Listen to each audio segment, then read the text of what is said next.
and welcome to Inside Cottonwood. I'm your host today, the Cottonwood Public Library Director, Ryan Bigelow.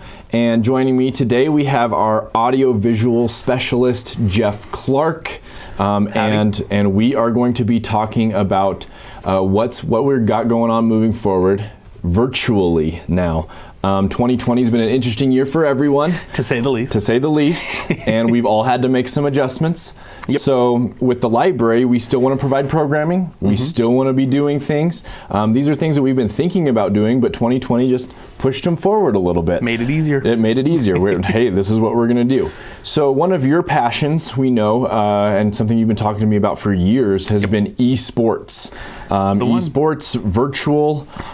You talked to me about it. I said, Jeff, what is this? I don't know what esports are. Can you please help us out and tell everybody a little bit about esports and what the heck you're talking about? So the first thing I'm going to touch on with esports is the spelling. Okay, because it's important. Yes.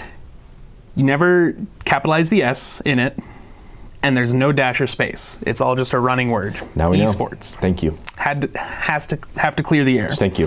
So esports is basically just professional gaming. So you can think of it similar to like your professional sports, your NBA, your NFL, any professional sport except you're playing video games. And it doesn't necessarily have to be a sports related game. Okay. But it has a competitive edge to it. So I mean, even in that same air, you've got during this lockdown a lot of professional teams actually went out and expanded or got into esports in some form. Okay. Big teams from the NBA, a lot of them. The Washington Capitals have a huge esports program now. Okay. And then even individuals like Shaq owns a good portion of stake in one of the big NA North American esports teams. Okay, so esports are video games, Yep. but they are competitive and they are team oriented. So we were talking before the show, it sounds like some of our local high schools and colleges are even getting into this. Can you hit on that a little bit? Who's doing this? So I know that Prescott High School, they have a big program. Camp Verde is starting to touch into it, the high school. I don't know how far their commitment or anything, Sure. but I know that I've heard that they're working on it. AHA here in Cottonwood, they have started to dip in. Yavapai College, they're starting to look into it. And then most of the major universities in the state have some form of esports program with like ASU and U of A, they have huge programs. Okay, so where kids can not only be video game players, but I know that some of those colleges also have video game design and business and industry. So that's how this kind of ties together. But as a parent, Jeff, I'm always wondering, should I really be encouraging my kids to play more video games? But you've told me that this is okay. Can you please tell our viewers why playing these video games is okay? It is okay. And right now is probably the best time to not only allow, but to encourage playing more video games. Okay. There are hundreds of not just job opportunities in the esports world, but also scholarship opportunities. Okay. One of the games I play a lot, Rocket League, they have an entire collegiate league set up that is sponsored by the developing company, and they run their I think semester-long leagues, but that culminates into a $50,000 scholarship. Okay. So now you're talking. There's scholarship money, there are job opportunities, and the thing with esports is that it's not just the playing of the video games. Right. Because you have to have people who can run the recording of the games. Okay. So your videos, your capturing the monitors that the players are looking at, all of that, even into social media. If you have someone who's on Twitter 24/7, they could make that into a career. Okay. So esports isn't just playing video games. And again, it right now is the perfect time to get into video games or esports. Okay, and what I like about this concept about esports is it can also be a team sport. Yeah. There are kids, who struggle socially, who might not be able to interact as well or as easy as others. Yep. Tell me about esports and how this can be a team game. So that is probably one of the best things about esports is depending on the game, you've got a group of in between 2 and probably 6 to 8 players per team. So games like Overwatch, your team consists of 6 players. Right. And you can't just go out there and do your own thing and expect to win. You have to coordinate with your team. You have to be able to communicate with your team. And then even then, you've got positions like coaching positions. Okay. So you can have a coach who's there to try and help with the nerves, or this went wrong, here's how we need to adapt from that. Right. So there's all sorts of leadership opportunities and learning opportunities. Right. So as a parent, as I sit here concerned about, oh no, should we be playing more video games? There are so many life skills that can actually be used this way. So maybe I won't discourage my kids from playing video games all the time. Everything in moderation, right? Absolutely moderation. That's actually something that's been popping up in a lot of esports organizations. Okay. Is they're getting fitness coaches involved. So people who aren't necessarily involved in video games at all are now being brought in to help not only with the mental aspect of the game, but physical is also important as well. So everything in moderation. I'm glad that there's a physical aspect there, so we can learn to balance everything out. I like that. Okay, so now how does the library fit into all of this? Now, esports, library, whoa, I thought we were just books. What's going on here? How do we do this? Libraries are absolutely not books. Okay. Not books. Just books, Let me rephrase that properly. So one thing we did recently, the Cottonwood Library partnered with the Camp Verde Community Library and also the Cottonwood Parks and Rec Department to host what we called the Blue Shell Bash. Wonderful. Basically, we spent 2 days in Cottonwood and Camp Verde playing Mario Kart for a couple of hours. And this was meant to be a kickoff into further activities, but we decided, what's a game that we can get anyone into, not just specific, and Mario is, they're the one to go to. Can I say that I played back in the day the Nintendo 64 a lot of Mario Kart, so I'm very familiar with that, and I do like that. It's a race, it's a game, but yet there's some familiarity, right? There's some characters that everybody will know, so it was a good choice. Yeah, and it was something where in Camp Verde we had 4 people who participated, not including staff, and then family members who were sitting in the back and watching. Cool. In Cottonwood we had, I believe our number was 10 participants. 2 of those were a couple who had just come down to Cottonwood, were perusing through Old Town and saw the open door, stopped in and said what's going on, and actually decided to stop in and play a round of Mario Kart. Why not? So that was probably my best moment from those 2 days, was getting someone who doesn't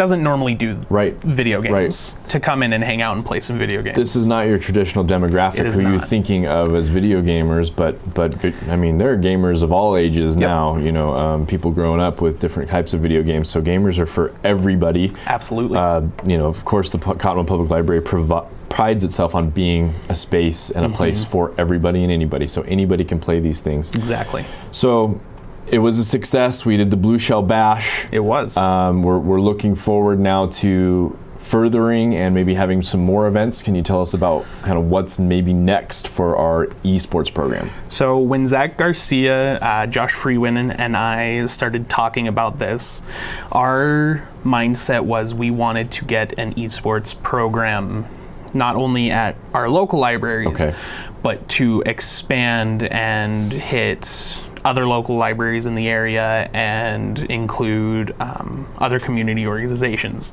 That's where the Parks and Rec fit in, because teens aren't only going to the library, they're going to Parks and Rec. So I think our grand ambition is to get a Verde Valley Esports League, so that we can, each organization has their own team, and then we collaborate and we compete with each other to help dip the kids into that world. Absolutely. So we have some events already lined up and already scheduled to continue with? Right. So right now we have 2 virtual meetings planned. They're going to happen over Zoom, and these are just kind of a get to know us, get to know what's happening kind of event. Also to get your input on what's going to happen. That's one thing we have discovered over the past few months is whatever plans we make, they're not good if nobody wants to participate. Sure. So we want outside opinions on what games we play, when we meet, stuff like that. But we don't just want that from the kids or the teens. We want that from parents as well. Absolutely. We are encouraging parents to join either with their kids or solo and come with questions, because we want to be able to explain and promote why this is a good idea. Right. So it's 2020. I have questions. I'm interested in this video game, this esports. How do I reach out? Who am I getting a hold of? So you can either contact myself at the library. You can talk at the Cottonwood Library. You can talk with Zach at the Camp Verde Library, or Josh Freeman at Cottonwood Parks and Rec. Okay. Or you can go onto our Facebook pages. Okay. We plan on releasing info for the Zoom events, which are happening on December 4th at 4:30 p.m. and December 5th at 1 p.m. Friday and a Saturday.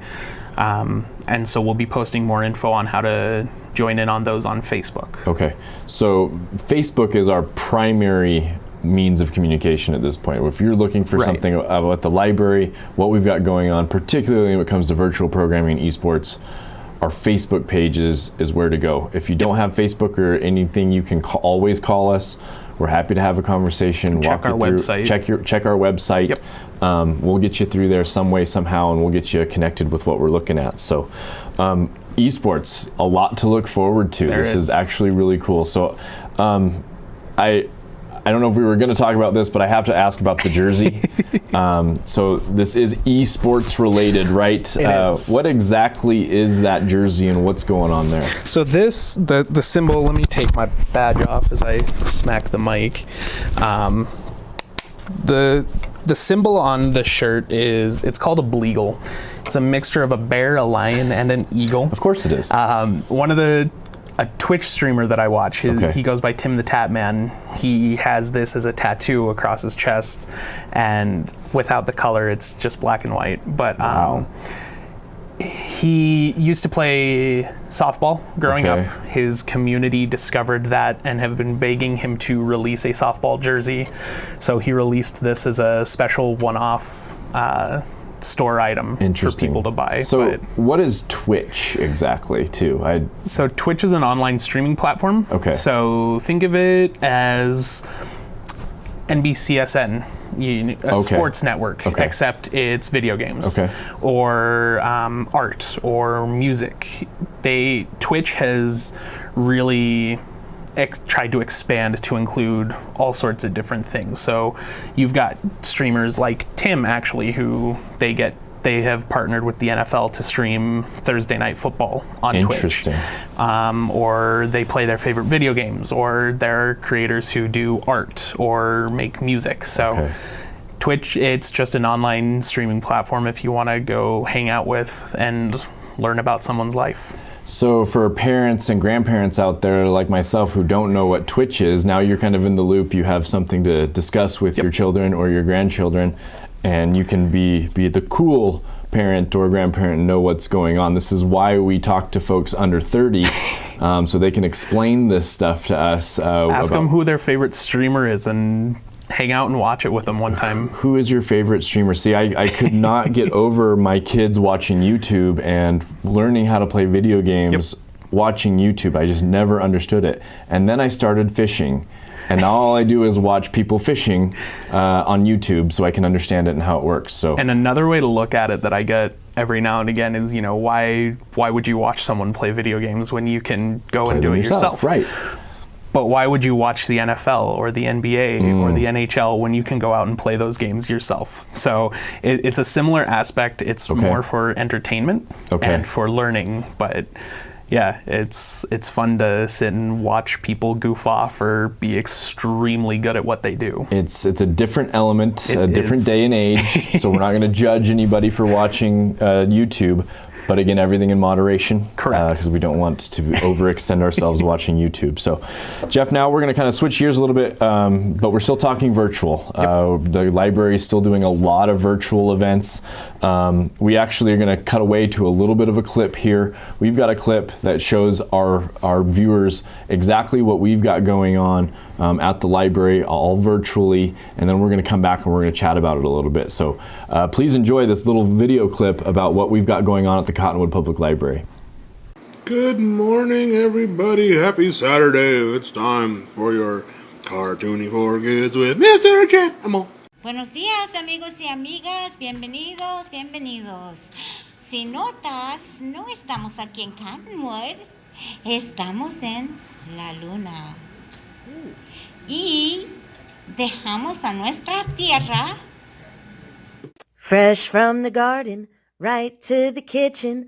Let's get cooking with Miss Joyce. Hola, mis amigos.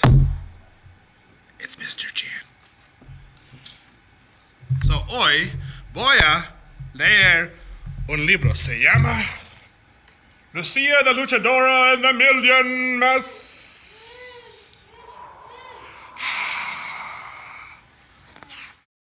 Shiver me timbers, it's another Friday family craft, everybody, and welcome. And you can see I got a lot of stuff around here that has to do with water because Miss Joyce is hoping for rain someday. So as our viewers can now see, we have not really stopped doing what we do. Nope. We are just doing it differently now. We've adjusted our story times, our programs. It's all online. So we want to encourage folks, of course, in moderation, to continue to watch us and experience the library, interact with the library virtually. So one of the things we saw there, obviously, we didn't send our people to the moon. That was really neat. That is still our most popular video. How did we send our people to the moon? So what we did is we actually recorded them in front of a green screen. Okay. And just with how the software for recording it works, you can choose a specific color and basically delete it from the camera's view, and it leaves whatever you choose as the background. That's why with the video of Nacho Libro, whatever we called him, his mask was see-through because it was a green mask. That's why you were able to see it. So we're using the same technology as the Weatherman. That's a great way to look at it. Yeah, so it's the exact same thing. That's what we're doing. So exact same.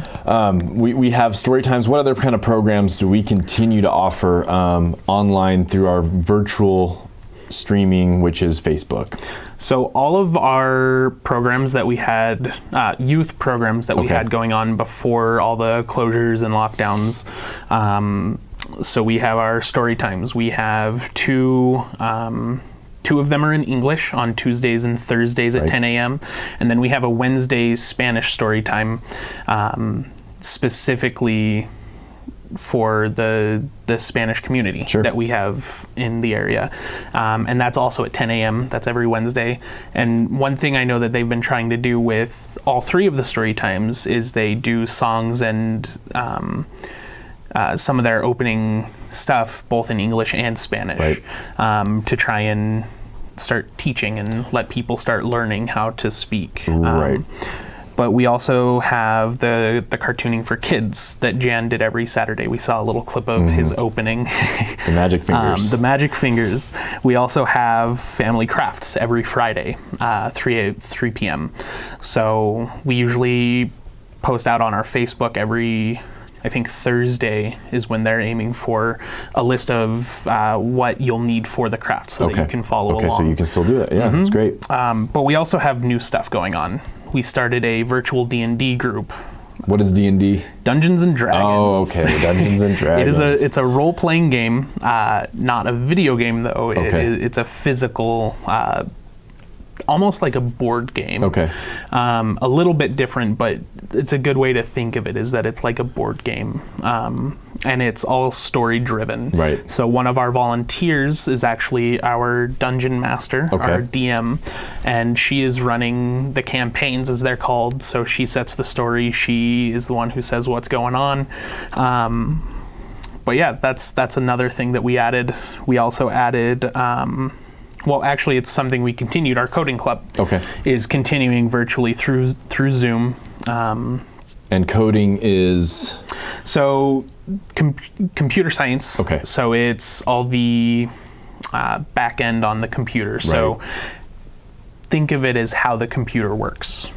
And we're teaching, and that's primarily for teens, kids, to kind of learn how the back end of a computer works, which flows nicely with all of our virtual stuff, because you can actually learn how to do a lot of this stuff. Now, being the library, we want to focus on entertainment, obviously. Right. But we're also going to try to educate folks while we're at it, right? Education's one of our top priorities. That's one of our top priorities, and sometimes we have to fool kids into thinking they're just having fun, but while they're having fun, they might actually learn a thing or two. Exactly. And so we've more on the entertainment side instead of the education side. We've also done special events through our virtual Facebook streams. We did a Halloween presentation of costumes that people sent us from years past. Right. We also have been doing music in the stacks. We recently did a mariachi performance. Very cool. So we have all sorts of different things going on. All of it can be found if you go onto our Facebook page or even onto our YouTube page. Okay. That's all there. Right. And one thing that while we're speaking virtually and as we speak, our doors are currently open, but you just never know. We also need to remind people about Libby and Canopy. What are Libby and what is Canopy, and what are those services? So Libby is it's basically a library in your pocket. You can check out ebooks, you can check out audiobooks. So if you have a tablet or you have a smartphone, you can download the books and read or listen to them wherever you're at. You don't have to have internet after it's been downloaded to be able to utilize the service. Absolutely. Canopy it's similar to Netflix. It's a movie streaming platform. They focus more on educational and award-winning films rather than just whatever they find. Wonderful. So you can find all sorts of great courses or a bunch of children's shows on Canopy. So just more content, more options for folks. All for free. If you're able to come out and you're able to get to the library, great. If you're not, we still want to be able to provide those options and opportunities for everybody. So what's next now? What do we got going on next? So we're thinking into the future. What are we going to look like? One day we will reopen. We'll be set up with all of these things. What are we looking to have? So we're looking to just expand all of our virtual programming. Even when we do get back to normal, we plan on continuing our virtual programming. But we also plan on coming up with new stuff. The holiday season is around the corner. And that means people getting e-readers or tablets or new technology that they don't know how to use. So we're trying to come up with some videos, some tutorial videos to teach people how to download and use Libby, to download and use the YLN app, stuff like that. We're also one thing we've been trying to work on is creating in the library a media maker space is kind of how we've been terming it is. And the plan is to try and get cameras and microphones and another green screen and basically make it so that people, if you want to create a podcast, you want to create YouTube content, you want to stream on Twitch, you can do that from the library. Right. So that's something we hope to be able to build towards and eventually have in the library. And educate our public on how you might be able to do that. That could be a very great introductory into podcasting or introductory into creating your own YouTube content. So we kind of want to be the experts there and educate and, of course, entertain our community while they're doing it. So anything else specific that you're looking forward to coming up? Jen Mark, our teen librarian, also mentioned that we're looking to reinvigorate our comic book club at the beginning of all the closures that kind of got set off to the wayside. Understood. So he's looking at ways to bring that back. It hasn't started yet, but he is looking on how we can do that. Okay. So one last thing, Jeff, before we wrap it up, I've always wondered, or I know that folks wonder, why does the library have an audiovisual specialist? I think you've touched on a lot of the things that we're doing now virtually, but 5 years ago there was an audiovisual specialist. Why does the library need that? The biggest reason is, again, libraries are not just books anymore. They're not. We have thousands of DVDs in our library. I just went through and did an inventory of our fiction DVDs only. And in just a small section, we had over 2,900, I believe, was what it was. Right. So we've got thousands of movies, CD books, both fiction and nonfiction. And DVDs are our biggest checkout, or one of. Books still edge it out a little bit, but DVDs we have people coming in every day and checking out, between 10 and 20 DVDs and bringing them back in 2 days and getting more. So DVDs, CD books, all that we have at the library, and someone's got to be specialized in it, I guess. Right. Well, it's a busy just to keep up with all the DVDs that are coming in and out, right? There are literally thousands of them coming in and out. So we want folks to think of us, the library, not just books. We will always be about books, but not just books. And DVDs are one of those items that I don't think everybody understands or realizes that that's something that we do check out. So hopefully today has been educational for everybody. We are the Cottonwood Public Library, and we are fully invested in learning and educating our community about virtual programs, virtual events, and continuing to participate with you, even if we can't be there in person. We want to be able to continue to interact and continue to educate and continue to be a source of pride for this community. And we really are excited about the time when we can really fully open up our doors. Yes. Welcome you all back into the Cottonwood Public Library. But until then, we're going to be okay. And we're going to continue to provide you the content and the resources that you look for out of a library. So, Jeff Clark, thank you very much today for your time. We didn't even need a break. We were just chatting the whole way through. Again, I'm Ryan Bigelow, the director for the Cottonwood Public Library. This is Inside Cottonwood, and thank you so much for joining us today.